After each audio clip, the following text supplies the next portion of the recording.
Hello, and welcome to Cultivating Attention in the Era of AI, a presentation by Professor Carlos Montemayor, brought to you by the Digital Humanities Consortium, or DHC, the California Center for Ethics and Policy, or CCEP, the Philosophy Department, and the Science, Technology, and Society, or STS program at Cal Poly Pomona, or CPP, okay?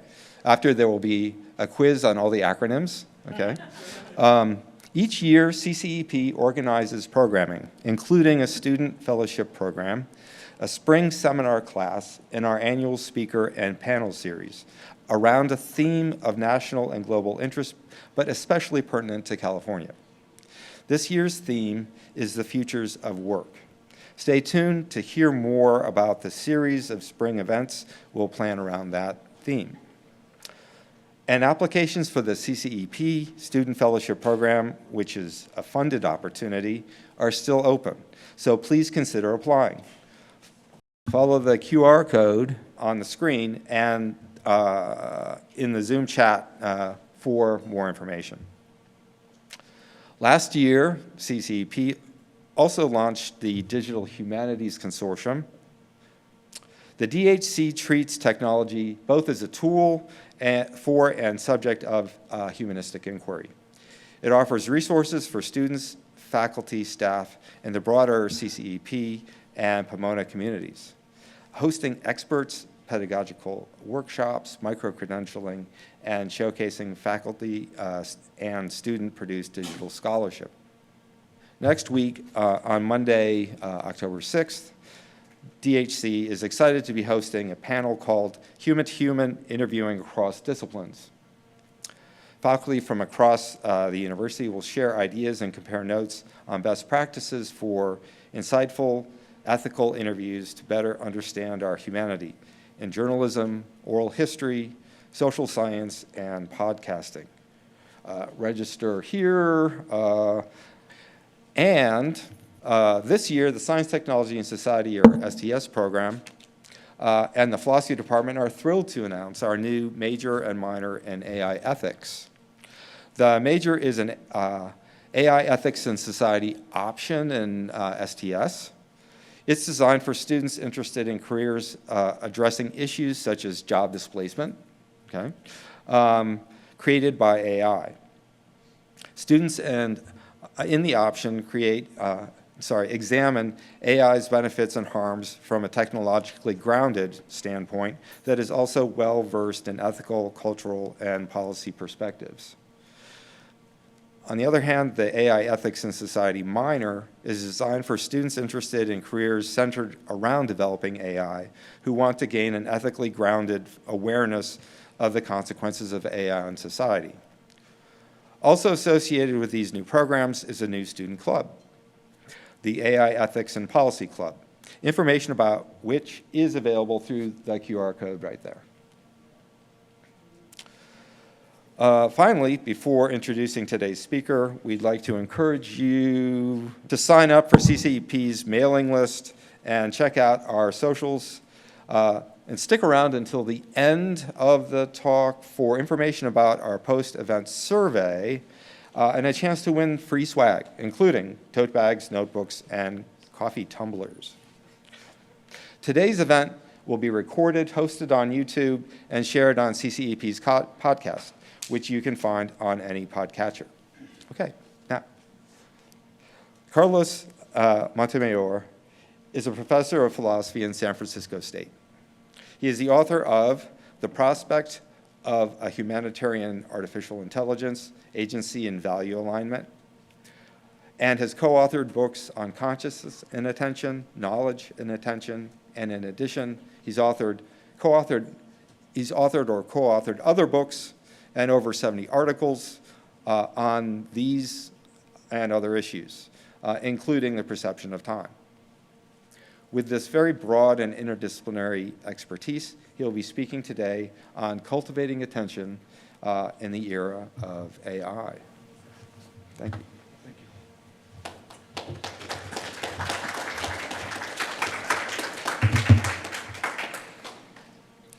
Okay, thank you. Thank you so much to Peter and Alex for the invitation. To all of you for being here. It's great that you're having this AI and this technology is mostly developed in California, so it's important that the California universities enter the debate about what this means for all of us. So there's a lot, at least 150 something years old research on attention in psychology that is now becoming very relevant for artificial intelligence because psychology focused on attention to study how the mind selects salient content. For artificial intelligence, what this means is that they want to develop a similar capacity to attention that could contextualize information in an intelligent way. And in political theory, attention is also becoming important because, and it has triggered a big interdisciplinary investigation because of our addiction to social media and our loneliness crisis and what some authors call the economy of attention. So these two ideas are a little bit at odds, and I'm going to explore how is it that they are related. This automatized understanding of attention is something that happens mechanically and allows us to process information intelligently. And then the more political notion of attention as a kind of political autonomy or ethical autonomy. And I'm going to propose some ways of bridging these two approaches by suggesting a few ways in which artificial intelligence could be developed in a more humane way. So the emphasis will be on attention as a kind of autonomous agency that satisfies cognitive needs and how this should be at the center of both the political and the industrial, if you want to call it industrial efforts. Although a few philosophers have explored this, there's not a lot of work on how attention is related to freedom and autonomy, but I'm going to emphasize this relation in this talk. There's a relation between linguistic operation, knowledge, and freedom. For example, the American pragmatist Dewey, Peirce, to some extent, James, whose definition of attention seems to be the official definition of attention, they all emphasize this connection between knowledge and freedom, education and democracy. And I'm going to explain how that also is related to human rights and human dignity. And so the idea is that if we threaten these ways of cooperating among ourselves through genuine attention by replacing them and sort of like surrendering them in a managerial way to artificial intelligence, we'll create a technocracy that will be a threat to this relation between education, freedom, and democracy. And of course, this is a very important theme for all of us at universities. So just very quickly, this is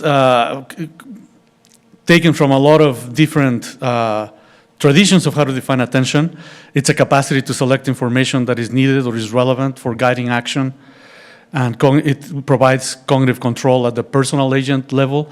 That means that when you're paying attention to something, it's not your visual areas that are paying attention to something or your retina, it's you that's paying attention. So attention reflects who you are in a very interesting way that is philosophically relevant for responsibility and attribution, for example.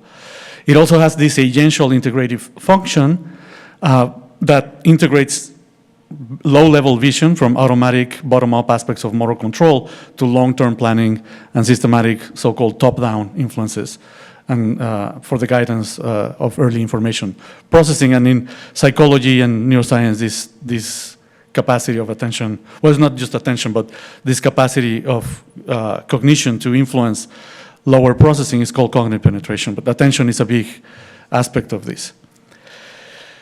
This is very important. Attention creates a structure of salience in which there is information organized in terms of foreground and background.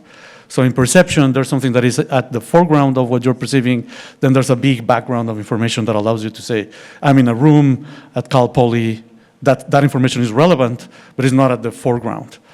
The same thing happens in a conversation. Someone may be saying something, you're understanding the words, that's at the foreground, but then in the background, there's a lot happening about what exactly this person is telling you, who this person is, how you perceive your relationship to them. This integrating aspect of attention is very interesting because it does depend on lower level mechanical aspects of it. So visual perception, any kind of perception depends on things being processed mechanically at the beginning, color, shape, etc. And then attention modulates which of those aspects becomes relevant. And so there is a deep relation between attention, cognitive arousal, and curiosity, because it's at a personal level and it's not just mechanical. Attention, by making something salient and by making other things less salient, allows you to be curious. And the negative side is that if you always make something that is not good for you salient, that can lead to addiction and bias, boredom and loneliness, and that's kind of one of the problems with the attention economy and our addiction to social media. Yeah, sorry for the line there got cut, but so as I was saying, the way knowledge is being distributed and created and filtered is becoming technocratic. Literally, that means companies that are developing this technology have a lot of power with respect to how this knowledge is created and what it's going to do. For example, replacing our jobs, which is a big agenda that is very high in the AI world, because that means it would be very good news to implement this technology and make it profitable, which still is not very profitable, but the investment is so big that that's one of the things they're thinking of, really affecting the labor market. And that will affect many things, including how we satisfy our cognitive needs and how we think of our human dignity. And a big risk here, and I take this word from the work of Stuart Russell, who's a computer scientist, is a kind of enfeeblement. By delegating what we do, our jobs, how we think, writing our papers, writing our essays, writing our emails, we are delegating so much of our cognitive life that we will become enfeebled and potentially unable to relate to each other the way we should. And of course, since this is happening at an international level, this technology is pervasive, there should be a bigger effort to regulate it from an international perspective. And that's the connection that I want to make with human rights. That's the acronym for the International Covenant of Civil and Political Rights and the International Covenant of Economic and Social and Cultural Rights. People that have been saying that human rights are an important part of the conversation here thought that was ridiculous. But the UN just had a big meeting a few days ago, and there was a big emphasis on human rights and international regulation. So this is a very important topic about AI regulation. So protecting attention as an essential part of our autonomy is a central task if we want to confront the major risk of enfeebling our cognitive capacities and dehumanizing our social interactions. And by this, I mean dehumanizing in probably not the strongest meaning of the word, but close to the strongest, right? So we're going to become more dependent on technology, more mechanicized, more enfeebled, less autonomous.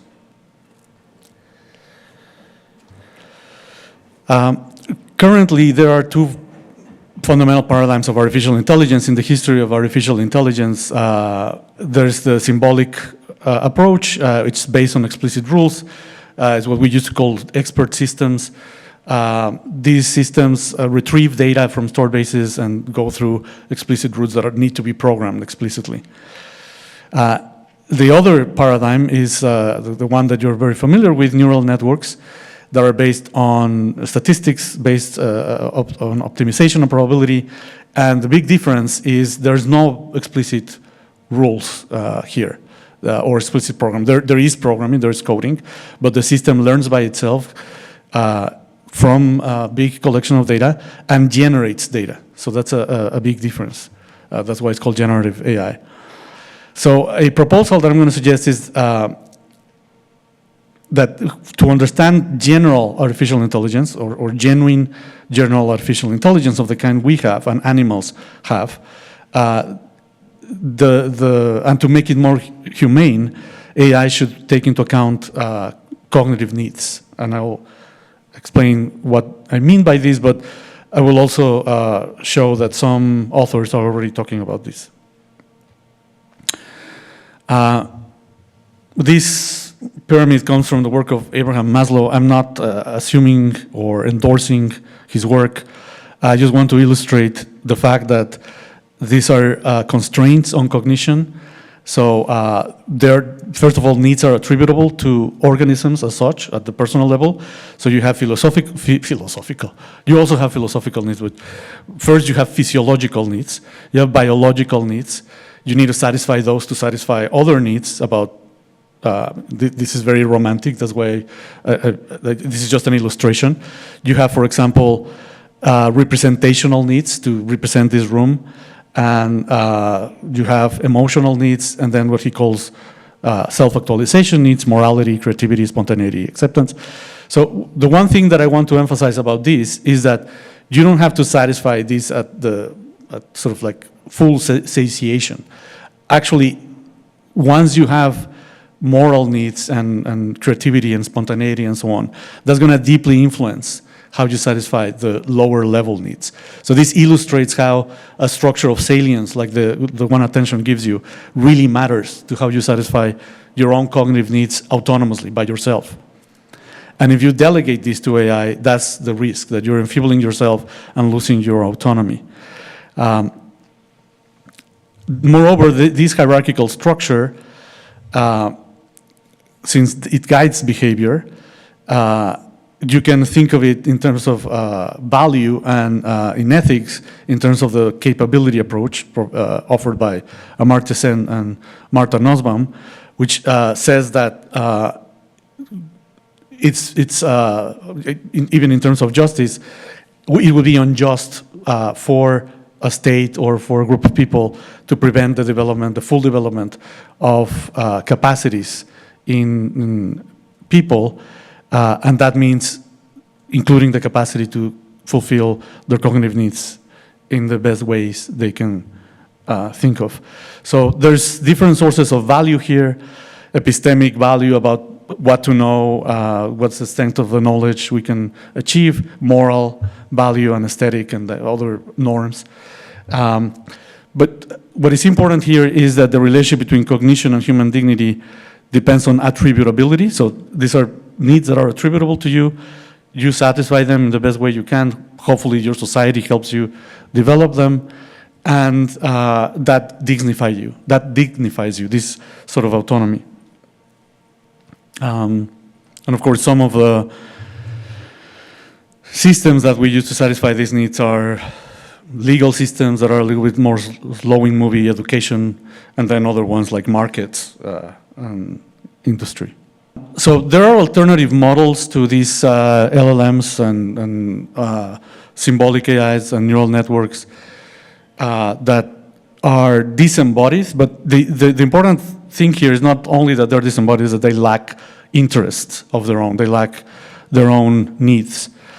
And it's very hard, and this is something most developers agree on that are developing these systems, it's very hard to understand any kind of cognitive autonomy. They call the systems agentic because they help you buy tickets to go to the theater and so on, but those are not really needs or interests of the AI.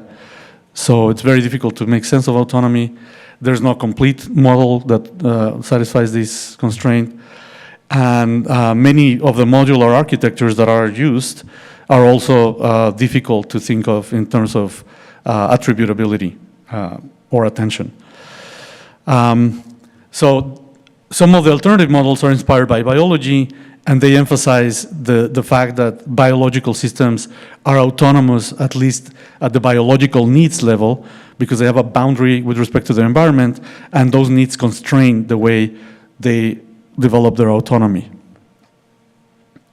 And the word many of these authors use is these are homeostatic models because they are the agent is satisfying her needs by herself, but also maintains its integrity on its as a kind of autonomy. It's not dependent on external. It's not purely dependent on external factors. So the environment becomes relevant once you start talking about a need-based approach. And again, because needs are attributable to agents and such, you can use them to define their bodies and their boundaries and the constraints on their cognition. These constraints are going to include temporal horizons concerning emotional and biological needs. So if you are a mammal, you're going to have emotional needs that other animals don't have, presumably insects. But both insects and mammals have, for example, very non-trivial representational needs because they need to navigate in a 3D world. The hierarchy of which needs are most important in order to define what's salient and what's in the background and the foreground is a real mark of general intelligence, and presumably should be a mark of artificial general intelligence, right? So a really intelligent agent makes salient what is mostly urgent and really beneficial to her. And this is something that the agent needs to do constantly with respect to the hierarchy of the interests and needs she has. So generally intelligent agents have a meta need, or you can call it, or a meta constraint to function autonomously, right? To not become enfeebled in a way that they delegate their well-being to some external force. So besides being part of their embodiment, needs anchor the agent to the environment. And as I'm about to say in a second, they make the agent vulnerable to the environment in a way that is actually beneficial for intelligence. So in the book that I published, which is open access if you want to download it, I talk about basic and transcendental needs. Thank you, Alex. And how those are the highest form of autonomy because they shape what's most salient to you in a way that defines the meaning of life and the value of how you're conscious of these experiences that some philosophers call transformative experiences.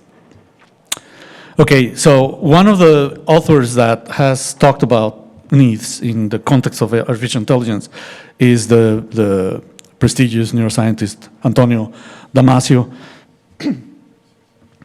And a paper in 2002 paper that makes fun of the most important paper in AI, well, the paper that introduced transformers into the literature, like transformers like ChatGPT, the one behind ChatGPT.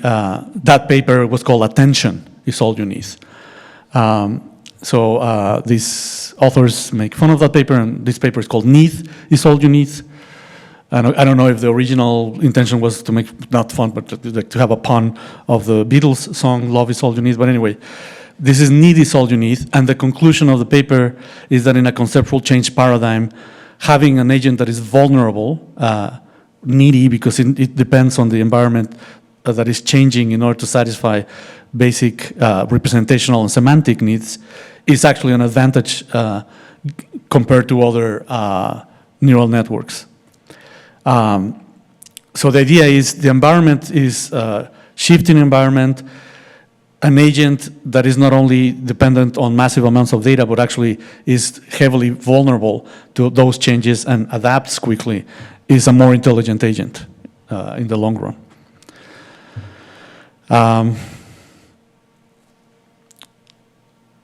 So this type of agent uses their attention autonomously and has an interest in the relationship between internal models and the environment updated in an adaptive way, which these authors call fluid intelligence. And here, the attentiveness of the agent is crucial.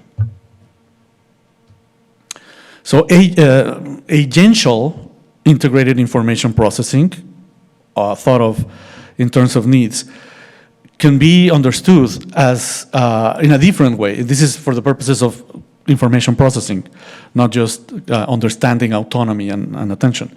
So needs present 3 levels of restriction. One of them is the restriction on the space of problems that need to be solved. That's immediately restricted by the fact that some needs are going to be much more urgent than others. And it also restricts the space of possible solutions, because solutions that take too long are not going to be tolerated. So this constrains the space of hypothesis and meta-hypothesis of what's the most useful information to solve problems. They also present a second restriction on how to hierarchically think of the space of possible solutions. And this restriction is really interesting because you can think of it as restricting the sort of values that the agent has. And if these values are somewhat homogeneous, they don't need to be identical, just somewhat homogeneous, let's say across a species, that's a source of value alignment, these restrictions. And a third restriction is that once these needs are integrated in a community where you have pressures from a social group, you have epistemic pressures about knowledge, moral pressures about cooperation with others, these needs integrate the agent in a really interesting way, because then the agent becomes a source of information that uses these needs to quickly solve problems in a way that is not just benchmarky. Needs are not benchmarks. These are genuine interests and things that you need to satisfy for your well-being, not just for showing off that you satisfy a benchmark. There's another way of looking at this. From the data classification process to the integration of solutions to the development of hypotheses and meta-hypotheses, or what some people call common sense, basic forms of agency to solve problems, to more complicated forms of problem solving that take into account salience and urgency, to then full integrated autonomy, as in the case of humans, you see that needs are constantly constraining all these processes in a way that are attributable to the agent, not in a benchmarky way, but because the agent is the kind of agent that they are. So there is a connection here that I think is very important to understand what people like Damasio and his colleagues are trying to do, which is needs are in real time. They're in, this is not compute time that shapes them. And because of this, needs have a temporal horizon that makes them not fungible.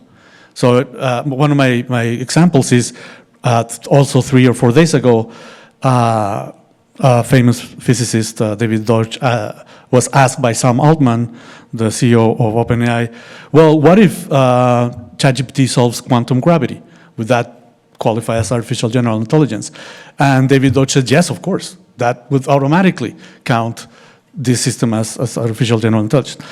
And what I want to say is, like, that's great. Maybe that's true. I don't know if it's true or not. Hopefully that will happen. That would be awesome if it happens.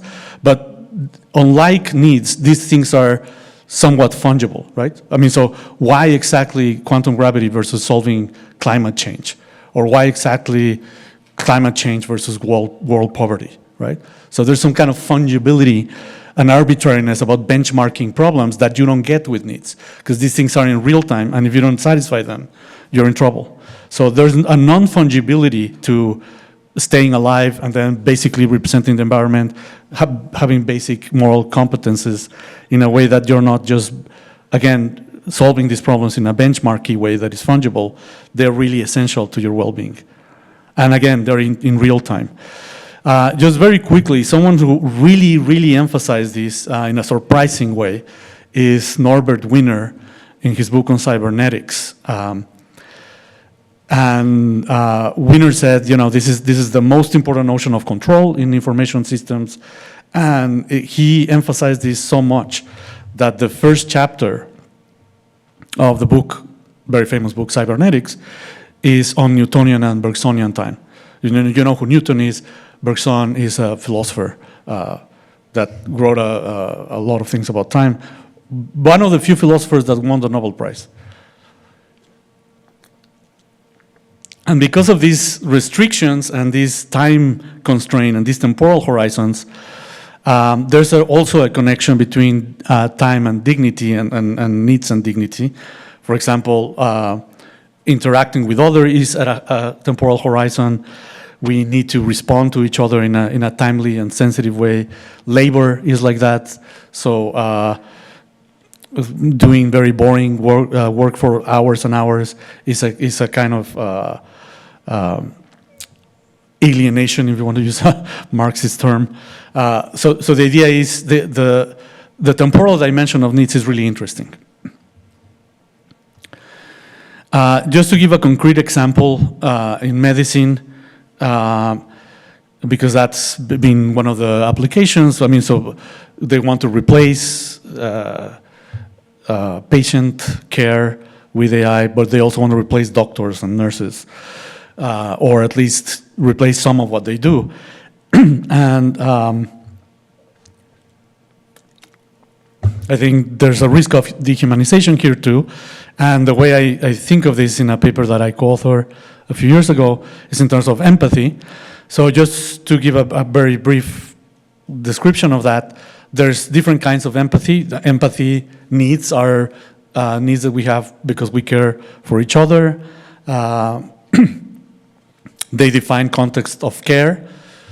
For example, in ER rooms and emergency rooms. And so the cognitive needs that empathy satisfy have been divided or classified by some psychologists as cognitive, emotional, and motivational. Roughly speaking, cognitive needs are those that allow you to understand and know what states the other person is in, what mental states, how to predict their behavior. Emotional empathy is the capacity we have to symmetrically respond to each other's emotions. So emotions need to be involved, and there needs to be a certain kind of symmetry where we're mutually responding to each other. And the motivational empathy is what allows us to respond to the needs of others or to the mental states of others in contexts that are specific that lead to action, right? So that's why it's called motivational. Okay. In normal circumstances, these three things happen at once in humans. When they don't, the condition is called psychopathy, because you can predict the behavior of someone without having any emotions involved. And the idea is that this could be the way fake, or not to call it fake, but AI empathy works. AI empathy looks like real empathy. You're given an empathic response. We know that there's been cases of a couple of teenagers that committed suicide because they thought they were getting empathic report. And if you see what happened, there was absolutely no empathy, just prediction of behavior at best and some empathic feedback that was just delivered without any reciprocity. So this empathic symmetry is important to understand how to satisfy our emotional needs with dignity. And because it is associated also with our quality of life and the very possibility of sincerely interacting with each other, producing AI empathy or fake empathy also affects the way we communicate. Because we don't expect sincerity from AI systems. I mean, maybe we don't expect it from each other anymore, which would be very sad, but at least there's the possibility of that between us. That possibility seems to be precluded by how these things work, the AI systems, at least the ones that exist today. So while most of AI ethics is about risks and regulation, existential risks, how to regulate it, etc., I think that because of considerations like this, the greatest risk is one of dehumanization, the impoverishment of moral and epistemic capacities. And of course, that's a big topic for universities and for how to think of this technology. So just not to be too negative, because I tend to be negative. I think there's very good reasons to be negative. By the way, the ones that are most negative are the developers of this technology. So you should take that as important evidence here. So some of the potential advantages of AI, if you want to really be a cheerleader here, and many people are, is that there's a real advantage for diagnosis and illness prevention. The development of vaccines, AlphaFold already helped a lot. Hassabis won the Nobel Prize in Chemistry for his work on AlphaFold. Those are real advantages. I'm not denying them. By the way, they're all epistemic advantages. They're not moral dignity advantages, but those are not trivial. Another one is post-pandemic, the medical world is exhausted, and these systems, by the way, this is something that ELISA could have done, and expert systems and there's the big ELISA effect that when ELISA was created, the people in the lab where ELISA was created were told, please don't talk to ELISA as if you knew her, because this is not, it's a very simple machine. And people still wanted privacy with ELISA. And so there's a risk here, but it's not as big as the other risk of fake empathy, which is, yes, it's risky, but sometimes you just need a quick email that sounds like you matter to the person who's responding to the email. And these LLMs are pretty good at doing that. Actually, there was a paper that shows that they're better than doctors. There's another paper that shows that Facebook is better, I think Facebook and Amazon, but I remember it's Facebook, is better at predicting what you're going to buy than your closest friends. And that's what I mean, that's at best cognitive empathy, but that's also kind of creepy. Okay, so correct and professional tone, that's all good. So this technology has a place. It can serve a very good purpose as long as it's not deployed without any consideration in contexts where there's vulnerable patients who have expectation of reciprocity. Because that would undignify medicine and the medical practice and the doctor-patient relation itself. So this is a little bit repetitive, but this of course affects moral trust, confidence, it affects mental health because there's this expectation of reciprocity. And so when genuine care is needed, knowledge, just mere knowledge of emotions can never give you genuine care. And that's a right that sort of, in this context of care, the right kind of attention is that the empathic response of the other person and their dignity should be salient, not in the foreground, but salient. So again, there's many related aspects about preventing risk, including the view called long-termism, which is preventing future harm, even if that means investing more in the prevention of that long-term harm than current suffering, which I disagree with, but that's one of the views. I think the erosion of empathy is happening right now, and we should address it somehow as urgently as other risks. It has an impact with how we think about animals. So this is just very quickly, I just want to mention that there is a very bizarre asymmetry in how we think about machines and how we think about animals. So there's many people that want to give rights to robots already, and some developers have claimed that, for example, llama is conscious, but we don't want to do that with animals, and we know that a lot of them are conscious. So we need to think about why is it that we have these tendencies? Maybe it's the ELISA effect, I don't know. But for the ethics of AI, I think the role of real intelligence in the animal world should play a bigger role than it currently plays. And of course, this affects mostly topics in transhumanism and posthumanism, whether those views are anti-biological or even anti-human agent and pro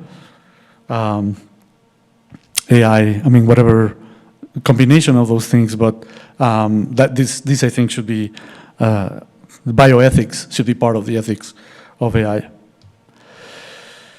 Okay, there's other aspects of this that I am very interested in studying more. So one of them is the dehumanization of language or linguistic exchanges and the erosion of joint attention, again, as an effort in sincerity and cooperation. This already happened a little bit with social media, where we no longer hold each other accountable, and in terms of sincerity, we'd rather become polarized and uncooperative and insult each other. And the idea here is that there's something about the shallowness with which communicate in social media that is becoming more problematic if we start just interacting with robots, not robots, bots, linguistic bots, instead of human beings. Delegating linguistic competences to AI is really dangerous. There's a criticism that comes from, of all people, people in the post-structural listening, like Jacques Derrida, who said that, well, this is good news, right? Because we have this mythical version of language that is anthropocentric and is related to reality and this metaphysics of presence and so on. But the problem is that that theoretical aspect of how to think of language as something that is the development of something in the West or whatever you want to call it, is actually independent from just delegating our own linguistic competence, right? So those are independent topics. That's why I think even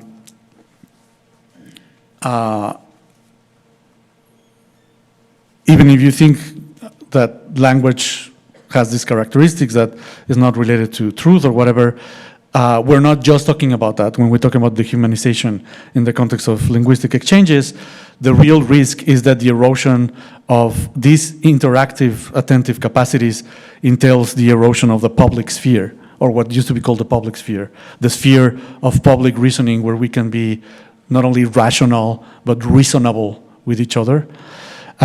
And instead of being reasonable, it promotes strategic and manipulative communication. And I think all AI communication is at least strategic. It might very well be all manipulative, but it's at least strategic. And of course, social media is strategic, right? What they want is to keep you doom scrolling. Just to conclude, I'm about to conclude, but this is sort of about the social importance of attention, given that I've been talking about language, is again, just to restate this in a more concrete way.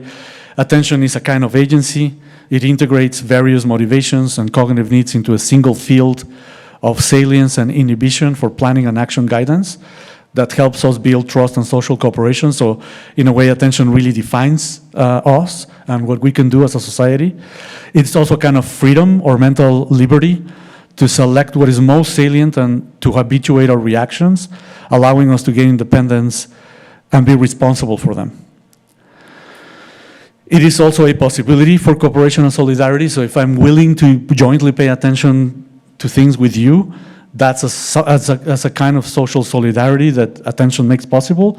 And as I was saying, because it's involved in linguistic cooperation, it's at the bottom of the possibility of creating a public sphere. Or the commons, the linguistic commons, where we're actually careful about what we say, responsible about what we say, finding the truth, and so on. When it's improperly used, this collective form of attention becomes politically very dangerous, and this is a quote from Foucault, where he talks about the panoptic apparatus that Bentham describes in his book on jurisprudence, I think. He says the panoptic apparatus makes it possible to see constantly and to recognize immediately.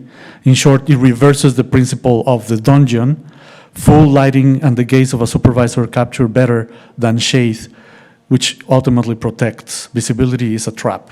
So the idea is developing a technocracy where all our interactions are filtered through this technocracy creates a form of visibility that we already have, right? It's very visible to Facebook what are your buying habits, where you've been, and so on. And that's dangerous, that's politically dangerous. And again, the idea is this is not just a US problem, a California problem, It's a bit more of a California problem because these technologies develop mostly here in the US, but it is actually an international problem. And since I think some of you are philosophy majors and Peter and Alex are philosophers and some of your colleagues are here, I thought I would end in a more philosophically assertive way, which is that attention actually matters a lot as an antidote to ideology and skepticism or cynicism. So in philosophy of mind, there are conditions where you can call them phenomenally indiscernible situations where, as if you were in a hallucination, the experience just feels the same to you, or you cannot make a difference between virtual reality or real reality. And the idea here is that one of the few things that actually makes a difference is that attention is a success term. So if you're attending to something, is that you're attending to this very specific thing, not to a possible thing that you're hallucinating. So all I want to say here is that this demand on the uniqueness of objects and or other people on our attention has been emphasized in philosophy. For example, by Iris Murdoch, and more recently in epistemology by Amya Srinivasan in a paper against internalism. It has also, it plays a role that when there's conflicting evidence or constant doubt and distrust and polarization, which forces into skepticism and cynicism, attention helps pierce the veil of doubt, ignorance, and belief obsession, anchoring us in what is real and urgent, right? So this is something that I'm collaborating with a colleague from Mexico about different ways of understanding others, not as theoretical constructs given an ethical theory, but as, again, demands on our attention and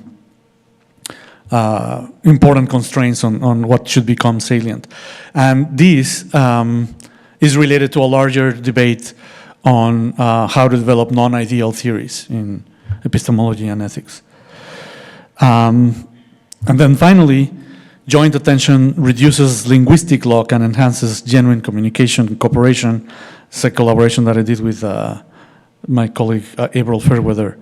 And again, the idea is that without genuinely cooperating through joint attention, we become strategic and abusive, as well as ideological. Okay, thank you for your time and your attention. And that's my email, and the book, again, is open access, so you can download it if you want to check it out. Thank you. That was so wonderful. Thanks so much. And yes, we would be offering a giveaway of the book, but he's already giving it away, so we don't have to do that. So if you've got any questions, we have people with microphones who are going to be coming around to ask them. And also, before you go, if you could fill out a quick post survey, that will you have a chance to get some free swag, and that'll help us do more programming in the future that is down your alley and the kind of thing that you like. And if you haven't signed in yet, how dare you? We'll never forgive you in a million years. But please do sign in, because that's also really important for us to continue hosting events like this in the future. And folks in Zoomsville, if you have any questions, please let us know and we will relay them to the general audience. I'm going to try to speak really loudly. Could you talk more in maybe more specific detail about how you think that widespread AI might degrade capacities for joint attention? So the question was, I'm just going to repeat it so that our Zoom audience can hear, was how widespread AI could undermine our capacity for joint attention, I think. Yeah, great. That's a very good question. So, for example, in contexts where I'm going to start with what is the simplest one that I can think of. I know it's not simple, but it's the clearest illustration of this is in contexts where AI empathy is provided. Typically, the reaction is emotional, right? So someone is saying, how are you? How are you doing? I know you went through a very bad surgery, blah, blah, blah. And you're developing this rapport. And in typical situations, the joint attention that is happening is what I'm calling empathically symmetric, right? So you're looking at me, I'm looking at you, I'm saying I'm not so well, you become concerned. You could even think, yeah, this doesn't have to be a deep felt thing, it's just some reciprocal symmetry. But the key is we have this capacity to at least create the conditions for empathic symmetry. And by doing that, what becomes salient in our attention exchange is how we're jointly paying attention to our emotional rapport or a linguistic exchange. If you extend this to a conversation, there's research, for example, by Herbert Clark that shows that at least this used to be true 20 years ago, given how much we use our cell phones now, I wonder if it's still true, but in a typical conversation, there are constant hints that I'm following not only what you're saying, but that I'm following the general salience of the foreground background structure of what you're saying. So in a phone conversation, the it's an invitation for you to reinforce that we're cooperating and that you're not just ignoring what I'm saying. In a real conversation, we nod, we look at each other. We used to get offended if someone looks at their phone, but as Jonathan Haidt says, typical table behavior these days would have been considered psychopathic 20 years ago, right? So the idea is we have the expectation of this reciprocity, but the more we delegate our communication to bots, at least as they're designed now, the more we filter our communication through them, the less possibility there will be for truly genuine reciprocity. And the more risk we will run of becoming enfeebled in the sense that we will start thinking of talking to other people as exhausting, as something that we would rather avoid, and just think of the political ramifications of that. That's I think very dangerous. But I hope that at least illustrates the general idea. Can you hear me? Yes. Thank you so much for that talk. It was so rich, and I learned a lot. Thank you. I want to follow up about empathy and sort of maybe there is a sense in which we're already so, I don't know, separate from each other that AI might serve as a kind of empathy ladder to be kicked away. So I guess my question is about why we should feel so negatively about the fake empathy, right? So if we're already really badly off, it matters like how we assess the sort of current state of things. If people are already severely sort of empathy disabled, then this fake empathy potentially could be used as a therapeutic device. So I'm thinking of cases where, I think even is some evidence that AI has sort of saved lives in a couple of cases where people are feeling like really, severely depressed or potentially suicidal. Just having that fake empathy for a moment can, make the difference between life and death. So I guess I'm wondering why we should be so globally cynical about the value of AI in the space of empathy. Good. No, that's a very good point. So first of all, I do think that where should we be deploying AI is a matter of empirical research and scientific approach that we're not doing. We're approaching the thing industrially through a market cynical approach. And even computer scientists, for example, Melanie Mitchell, complain about how unscientific AI deployment has been. I do think that it's an empirical matter just how bad we have become at being empathic, or even if empathy is a good thing, or, there's all sorts of debates that we can have, but we're not having them because this is becoming imposed on us sort of by design. And I think we definitely become less attentive. So I think that the larger issue is maybe we are really bad at empathizing with each other, and maybe AI could help as a platform for developing more empathy. But one of the problems is that what we pay attention to has also become a problem in the post-social media world, and now through the chatbot world, where we feel gratified by just getting these responses, immediate responses from these systems, when we could be talking to our professors or to someone else, right? So it is a kind of addiction and obsession that is really, in the long run, gonna harm our communicative capacities. I agree with you that so one of the,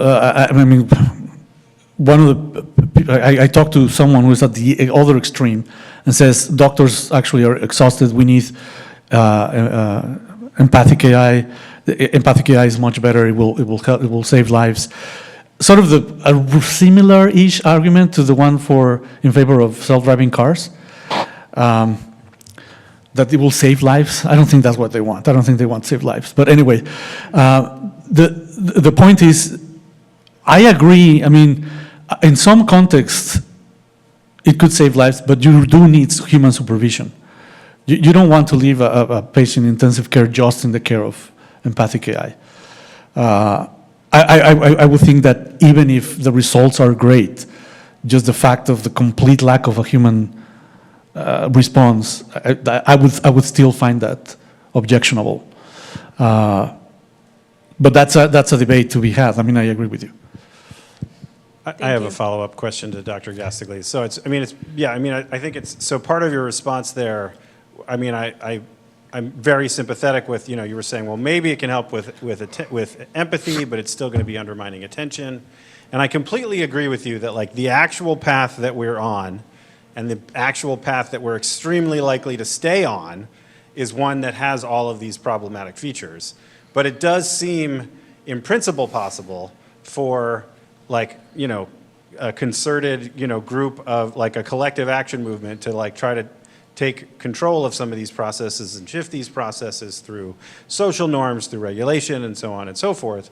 And then there's always this possibility that, like, these very tools that we're using to undermine empathy and attention could, under a different set of social conditions with different people at the driving wheel, be used in different ways. So, there are skills to learn how to gain empathy. Someone could watch a YouTube video for how to gain empathy.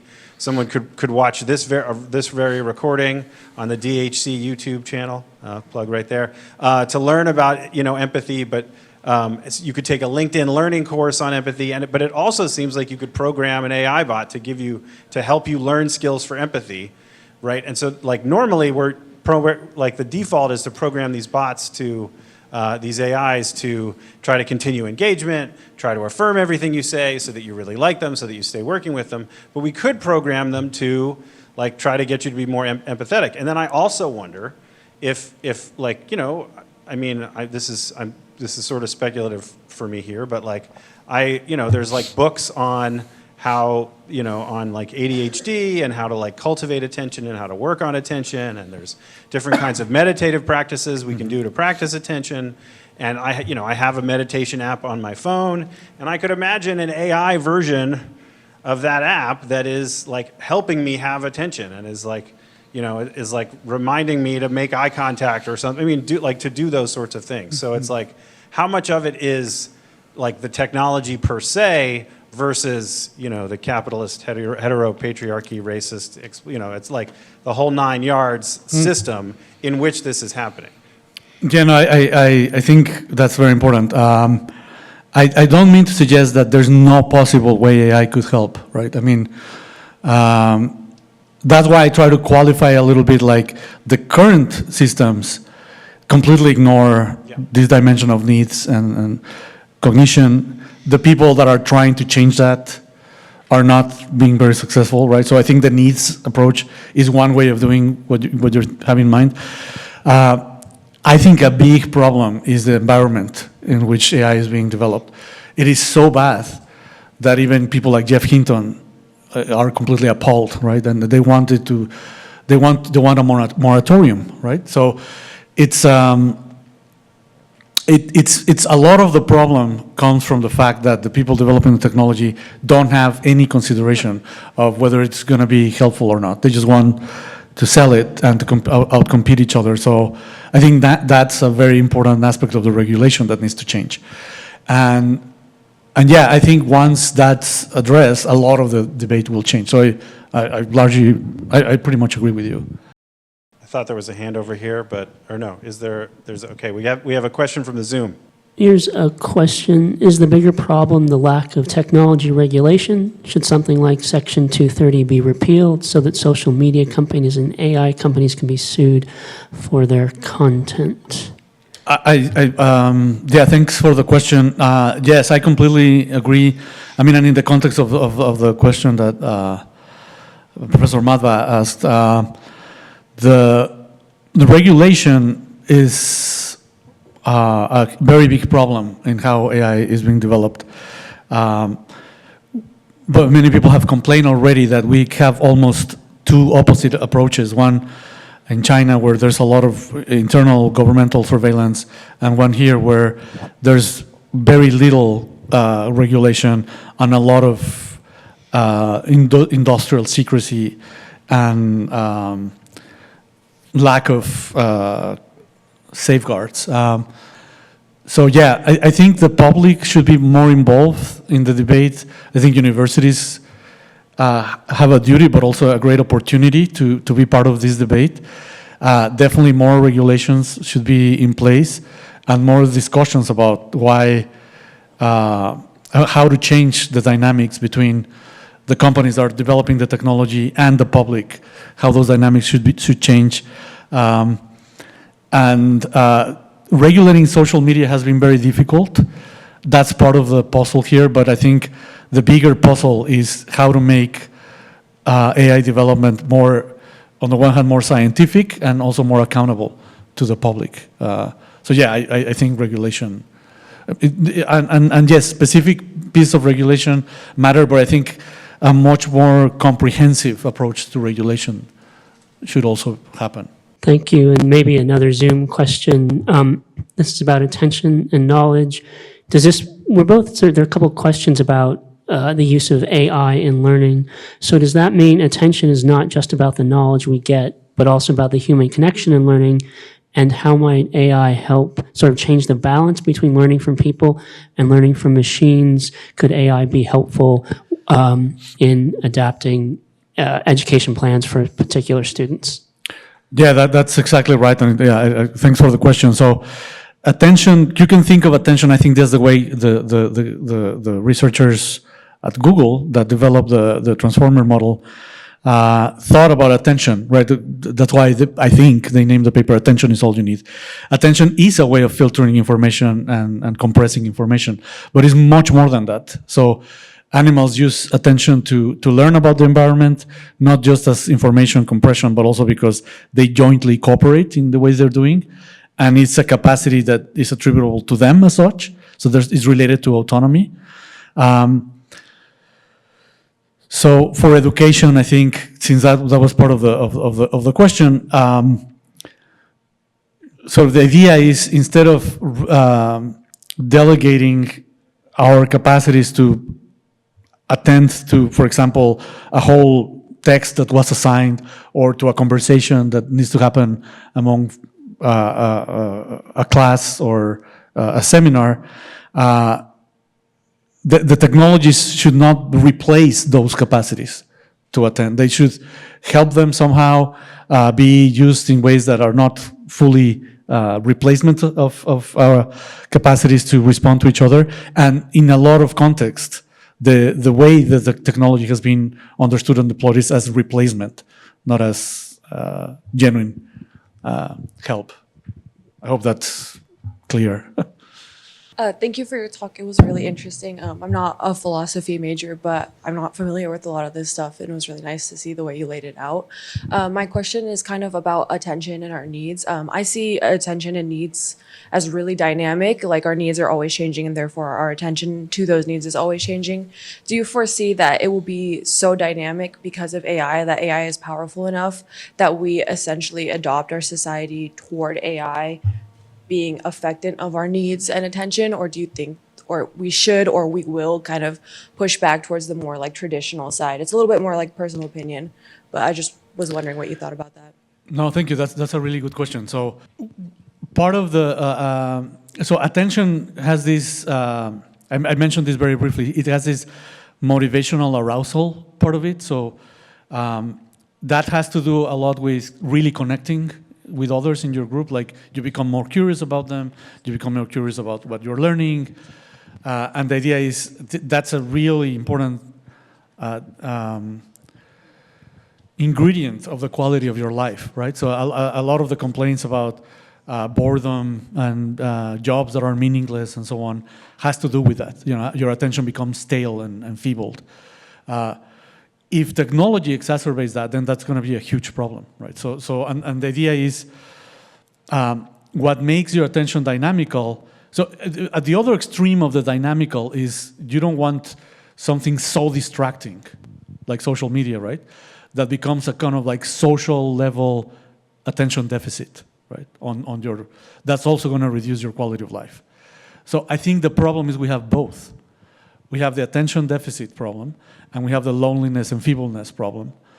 And attention is under threat by both forces, right? So I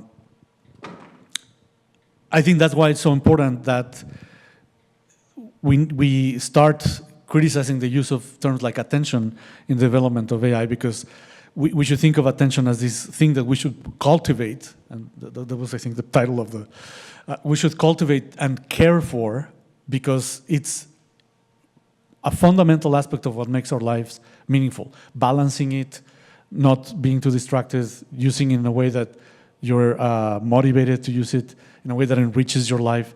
And you can have a very dynamical way, you can change personally a lot on how you structure the overall framework of salience and foreground in your life. But that's something that you should do because it's up to you, right? It shouldn't depend on how a combination of technologies that are homogenizing the way we satisfy our social needs and social media, and technologies that are replacing our communicative needs. If that defines how we shape our attention salience structure, then we're going to become literally mechanized and enfeebled, right? One of the problems is that if you're too distracted, you can also suffer in your autonomy. I hope this helps with your question. All right, thanks so much, folks. We're at time, but before you go, just a couple more things. I would like to plug Professor Montemayor's book again. He wrote this mostly before ChatGPT came out, so he was like on this beat before it was cool and anticipated the apocalypse that it has brought. So definitely check that out. Also, we are going to be taking him to lunch at Centerpoint after today's session. So if a free lunch sounds appealing to you, I hope that you join us. If you haven't yet filled out our survey, please do so. And with that, please join me in thanking Dr. Montemayor.